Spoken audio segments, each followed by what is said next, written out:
हमने जो अपना डिस्कशन किया था वो सारा सब कुछ कंप्लीट हो चुका है कि अपन ने बोल दिया था कि अदर देन कैश कंसिडरेशन के विदाउट कैश के भी शेयर इशू किए जा सकते हैं कि आप किसी बिजनेस को परचेस कर रहे हो, किसी एसेट्स को परचेस करते हो, तो आप उसको परचेस कंसिडरेशन के बदले में पेमेंट कैश में नहीं करके शेयर में कर देते हैं या ड्राफ्ट के थ्रू कर देते हैं। तो उसकी एंट्रीज भी अपन ने देख ली थी। शेयर में भी प्रीमियम पे इशू हो सकता है, में भी पार पे इशू हो सकता है। फिर अपन ने देखा था कि अपने जो कंपनी के प्रमोटर्स होते हैं उन प्रमोटर्स को उनकी जो सर्विसेज होती है उसके लिए भी आप शेयर अलॉट कर सकते हो। उसके अलावा जो आपके अंडर राइटर्स होते हैं जो आपको शेयर्स को सेल करने की गारंटी लेते हैं, वो अंडर राइटर जो एजेंट होते हैं, उनका कमीशन आप इसके थ्रू पे कर सकते हो शेयर के थ्रू। तो वो सारी सब एंट्रीज अपन ने देख ली थी और अपन ने डिस्कस भी कर लिया था कि फर्स्ट ऑफ ऑल हमेशा आपकी पहले ड्यू करने की एंट्री होगी, उसके बाद शेयर लोड किए जाएंगे। तो आप जैसे अंडर राइटिंग वाली भी एंट्री जब लिख रहे थे तो आपने देखा कमीशन पहले ड्यू हो रहा था, तो एंट्री थी underwriting commission account debit to underwriter. Then आप अंडर राइटर्स को नेक्स्ट एंट्री में शेयर जब अलॉट कर रहे थे तो अंडर राइटर डेबिट हो रहा था और टू शेयर कैपिटल, अगर प्रीमियम पे है तो टू एसपीआर और यूज हो जाएगा, अदरवाइज नॉर्मली जो आप एंट्रीज करते हैं वही चलती रहेगी। तो यहाँ तक तो आप सभी को क्लियर हो चुकी थी बात, है ना। अब आज अपने को जो टॉपिक कंप्लीट करना है वो है आपका शेयर फॉरफिटेड। ठीक है, शेयर का फॉरफीचर क्यों होता है, क्या रीजन है इसका, उसके बारे में बात करेंगे। ठीक है,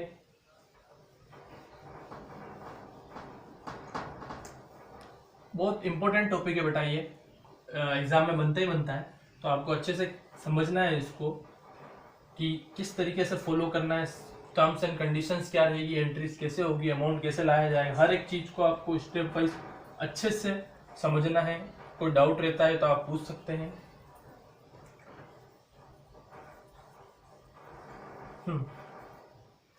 अपना टॉपिक है बेटा शेयर फॉरफीचर।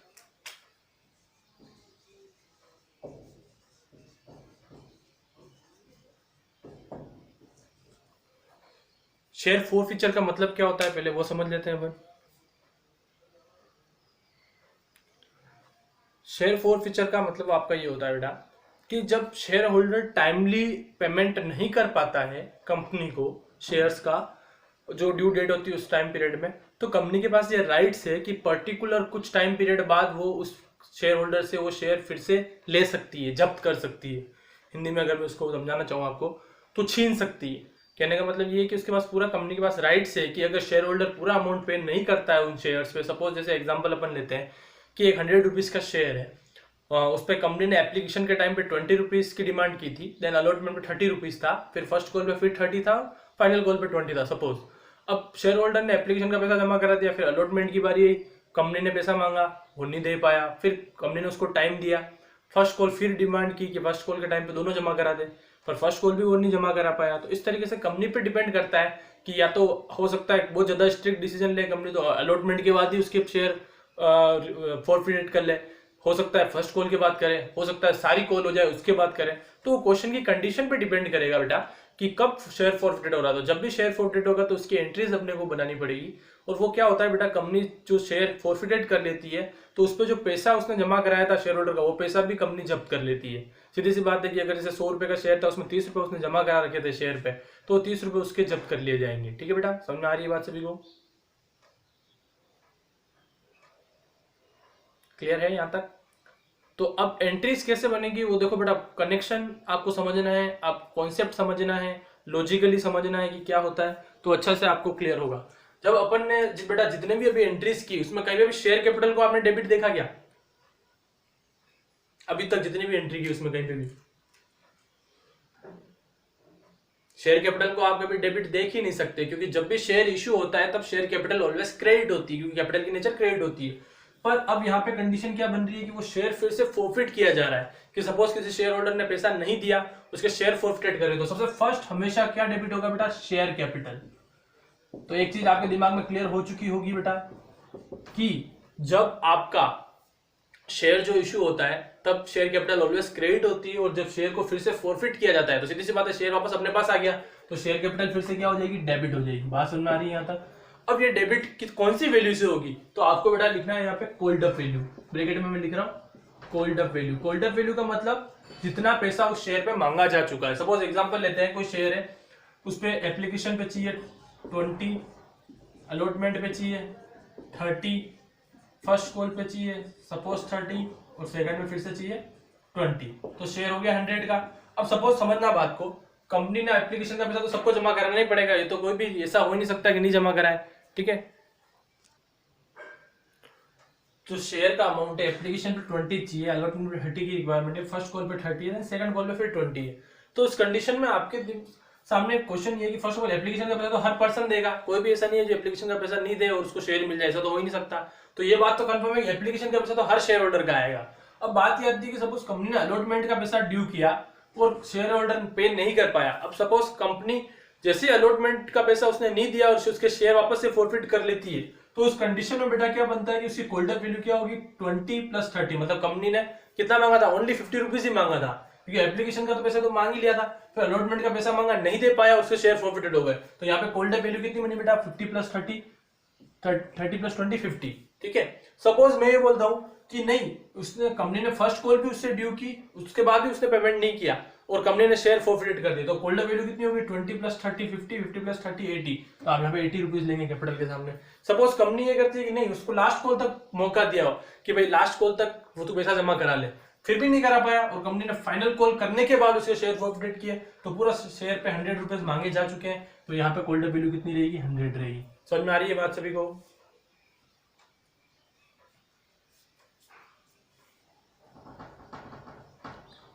वापस एक बार स्टार्ट करते हैं। सिंपल सा कॉन्सेप्ट, जब भी शेयर कैपिटल आपका शेयर, जब आप किसी शेयर होल्डर का शेयर फॉरफिट करोगे तो वो हमेशा डेबिट रहेगी। सपोज अपन यहाँ पे एग्जांपल लेते हैं, एक्स शेयर होल्डर है कोई, उसके पास 100 शेयर है, ठीक है बेटा।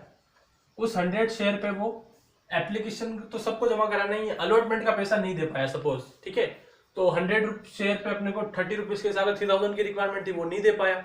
तो अपने को फर्स्ट ऑफ ऑल जब भी अपन फॉरफिटेड की एंट्री बनाएंगे तो फर्स्ट एंट्री में अपन शेयर कैपिटल को ही डेबिट करेंगे। अब डेबिट कौन सी वैल्यू से करेंगे वो डिपेंड करता है, तो डेबिट अपन करेंगे जो कॉल्ड अप वैल्यू होगी उससे डेबिट करेंगे। तो कॉल्ड अप वैल्यू की अगर अपन यहाँ पर बात करें बेटा, तो कॉल्ड अप वैल्यू आपकी एप्लीकेशन और अलॉटमेंट, कंपनी ने खाली अलॉटमेंट तक का पैसा मांगा, अभी फर्स्ट कॉल तो की नहीं है, खाली अलॉटमेंट का पैसा मांगा, नहीं दिए, शेयर ले लिए, तो उससे फर्स्ट कॉल तो की नहीं गई, मतलब अलॉटमेंट तक ही पैसा मांगा था कंपनी ने, तो कॉल्ड अप वैल्यू कितनी हुई 20 + 30 50, ठीक है। अगर मैं क्वेश्चन में ये बोलता हूँ नहीं, फर्स्ट कॉल तक पैसा मांगा फिर फॉरफिट किए, तो कॉल्ड अप वैल्यू कितनी हुई 20 + 30 + 30 80, ठीक है बेटा। अगर मैं बोलता हूँ नहीं, सेकंड कॉल के बाद शेयर फॉरफिटेड किए, तो कॉल्ड अप वैल्यू कितनी हो गई 100। अब क्लियर है?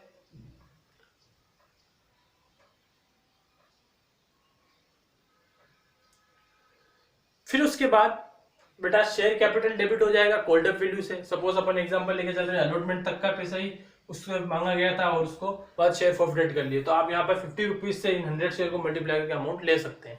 फिर उसके बाद जैसे अपन यहाँ पे एग्जांपल में ले ही लेते हैं, यहाँ पे मैंने लिख दिया बेटा कॉल्ड अप वैल्यू, ठीक है। तो कॉल्ड अप वैल्यू कितनी है 20 + 30 50, 50 × 100 करोगे तो आप कितना होगा बेटा 5000। तो फर्स्ट शेयर कैपिटल में अमाउंट आ गया 5000 सपोज। अब बात आती है बेटा कि जिस शेयर पे जिस कॉल का पैसा उसने नहीं दिया है, जिस बात का पैसा उसने नहीं दिया, उस बात को क्रेडिट करो। तो आपने अलॉटमेंट का पैसा मांगा था वो नहीं दिया, तो जिस बात का पैसा वो नहीं दे रहा है उसको अपन यहाँ पर क्या कर देंगे क्रेडिट कर देंगे, तो टू शेयर अलॉटमेंट आ जाएगा बेटा। यहाँ पर अलॉटमेंट पे आपने कितना मांगा था 30 रुपीज, 100 शेयर थे, 100 में 30 रुपीज के हिसाब से उससे कितना चाहिएगा 3000 चाहिएगा, जो नहीं दे पाया।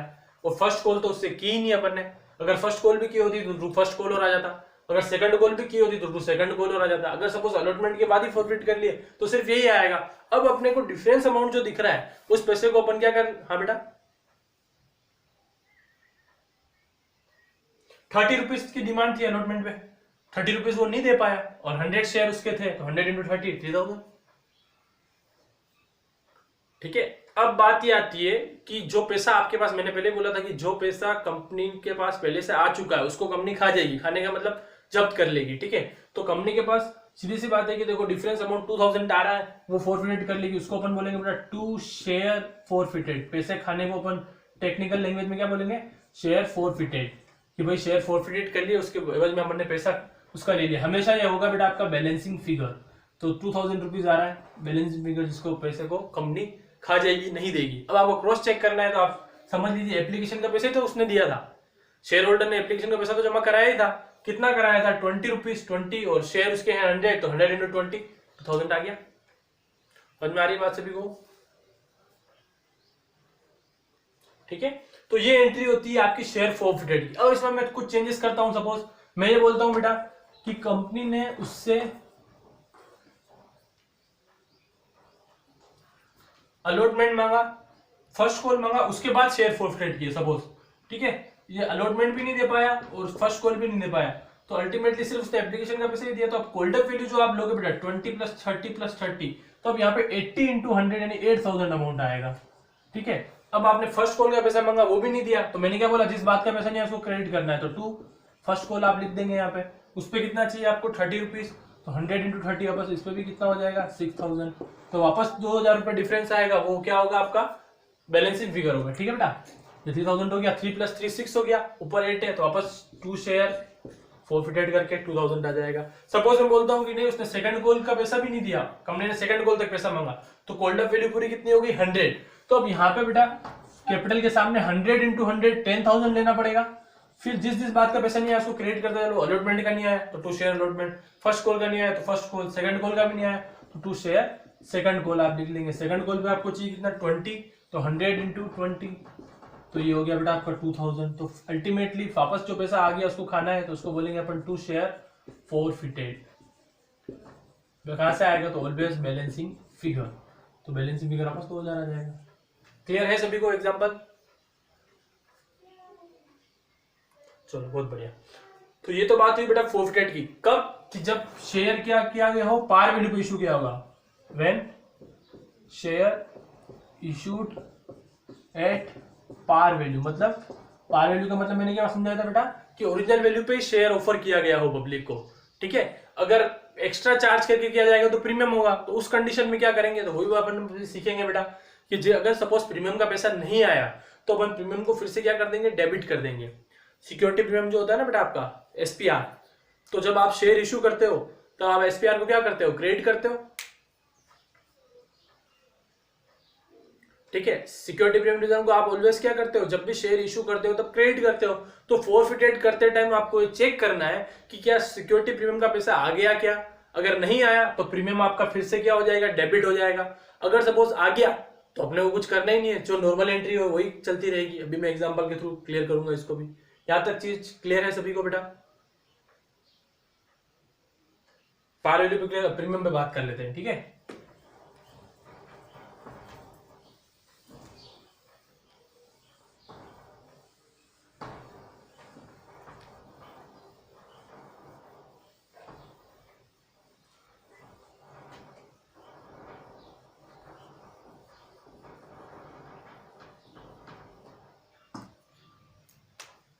निधि कहाँ चली गई? माइक ऑफ करो ना बेटा, कहाँ किसकी आवाज आ रही है? हाँ, तो अपन कंडीशन ये रख रहे हैं बेटा अब यहाँ पर कि अपन ने जो शेयर है 100 रुपीज का, एप्लीकेशन में अपन 20 ले रहे हैं, अलॉटमेंट पे अपन 30 + 20 ले रहे हैं, मतलब प्रीमियम का 20 रुपीज अपन का चार्ज कर रहे हैं अलॉटमेंट पे, ठीक है बेटा। फिर 30 फिर 20, तो शेयर हो गया 100 का और उस पर 20 रुपीज प्रीमियम चार्ज किया जा रहा है, और प्रीमियम कब चार्ज किया जा रहा है, अलॉटमेंट पे। यहाँ तक क्लियर है सभी को? ठीक है, अब इस क्वेश्चन को बनाते हैं अपन वापस। सपोज एक्स ही कोई शेयर होल्डर है जिसके पास 100 शेयर है। फर्स्ट कंडीशन अपन ये लेके चलते हैं कि उसने अलॉटमेंट का पैसा नहीं दिया और उसके शेयर क्या कर लिए गए बेटा, फॉरफिट कर लिए गए। तो वापस फर्स्ट ऑफ ऑल जब भी शेयर फॉरफिट होगा तो कौन डेबिट होगा, शेयर कैपिटल। कौन सी वैल्यू से डेबिट होगी, तो ये चीज भी आपके दिमाग में फिट हो जानी चाहिए कि कोल्ड अप वैल्यू से। तो अपन ने अलॉटमेंट तक ही पैसा मांगा, तो ये 20 बेटा प्रीमियम का अलग है, इसको कभी भी इंक्लूड नहीं करना है कैपिटल वाली वैल्यू में। तो 20 एप्लीकेशन पे 30 अलॉटमेंट में, तो 20 + 30 अपन ने ओनली 50 मांगा है, ये 20 अलग से प्रीमियम है तो इसको इंक्लूड नहीं करना है। तो अपनी कोल्ड अप वैल्यू कितनी हुई बेटा, 20 + 30 50, तो अपन यहाँ पे 50 × 100 शेयर यानी 5000 रुपीज अमाउंट लेंगे। समझ में आ रही है बात सभी को? उसके बाद अब अपने को ये देखना है कि उसने अलॉटमेंट का पैसा नहीं दिया। अगर अलॉटमेंट का नहीं दिया मतलब प्रीमियम भी नहीं दिया होगा, ऑब्वियस सी बात है कि आपने शेयर होल्डर से ये बोला कि आपको अलॉटमेंट के टाइम पे 30 + 20 30 रुपीज कैपिटल के और 20 रुपीज आपको प्रीमियम के डिपॉजिट करने हैं। वो शेयर होल्डर कुछ भी डिपॉजिट नहीं कर पाया, तो इसका मीनिंग क्या निकला, अलॉटमेंट नहीं पे किया मतलब प्रीमियम भी पे नहीं किया। तो अपन ने क्या डिसाइड कर रखा है कि जब प्रीमियम पे नहीं करेगा तो अपन इस एंट्री जब फॉरफिटेड करेंगे तब सिक्योरिटी प्रीमियम रिजर्व को फिर से डेबिट कर देंगे, क्योंकि अपन ने इसको ड्यू करते टाइम क्रेडिट किया होगा। तो सिक्योरिटी प्रीमियम रिजर्व आपका फिर से क्या हो जाएगा, डेबिट हो जाएगा। कौन सी वैल्यू, तो उसकी जिसकी जो वैल्यू है तो 100 शेयर है और एक प्रीमियम कितना है 20 रुपीज, तो 2000 से एसपीआर फिर से क्या हो जाएगा बेटा, डेबिट हो जाएगा। समझ में आ रही है बात सभी को? अब अपने को वापस रूल वही कहता है, जिस बात का पैसा नहीं आया उसको करो क्रेडिट। तो अलॉटमेंट का पैसा नहीं दिया तो आप लिखोगे बेटा यहाँ पे 2 शेयर अलॉटमेंट। अब इंपॉर्टेंट चीज ये है कि यहाँ पे अलॉटमेंट पे जो आप पैसा लिखोगे वो टोटल अमाउंट लिखना है आपको। मतलब आपको अलॉटमेंट में कितना चाहिए था, मतलब 30 + 20 यानी 50 रुपीज की रिक्वायरमेंट थी।